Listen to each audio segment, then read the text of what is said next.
అక్షయ్ కుమార్ కొత్త సినిమా ఖేల్ ఖేల్ మే రిలీజ్ అయి నిన్న బుధవారంతో 14 రోజులు అంటే 2 వారాలు కంప్లీట్ అయింది. ఈ 2 వారాల గ్రాస్ కలెక్షన్స్ చూస్తే ఇండియాలో ఈ సినిమా 32 కోట్లు గ్రాస్ కలెక్ట్ చేస్తే ఓవర్సీస్ నుంచి 8 కోట్లు వచ్చాయి. అలా టోటల్గా 2 వారాల్లో ఖేల్ ఖేల్ మే సినిమా 40 కోట్లు గ్రాస్ కలెక్ట్ చేసింది.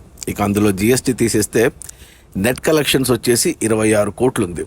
ఈ సినిమా బడ్జెట్ 100 కోట్లు అయితే 26 కోట్లు వెనక్కి వచ్చాయి మొదటి 2 వారాల్లో.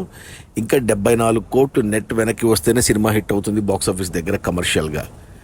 ఇక సినిమా ఈరోజు గురువారం, రేపు శుక్ర, శని, ఆది 4 రోజుల్లో ఏమైనా కలెక్షన్స్ రావచ్చు.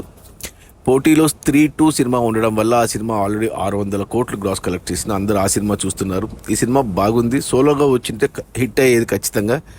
3-2 దెబ్బ వల్ల ఈ సినిమా కలెక్షన్స్ లేవు. అలాగే జాన్ అబ్రహం వేదా సినిమా కూడా కలెక్షన్స్ లేవు. ఇక నాకు తెలిసి టోటల్ రన్లో సినిమా ఒక 50 కోట్ల గ్రాసు, 30 కోట్ల నెట్ వస్తుంది. సో 70 కోట్లు అయితే నష్టం ఈ సినిమాకు. సినిమా కమర్షియల్గా డిజాస్టర్. సినిమా అయితే బాగుంది. రేపు ఓటీటీలో వచ్చినప్పుడు ఖచ్చితంగా చూడండి.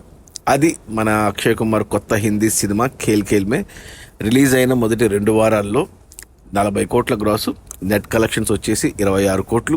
సినిమా బడ్జెట్ 100 కోట్లు అయితే ఇంకా 76 కోట్లు రావాలి సినిమా హిట్ అవ్వడానికి.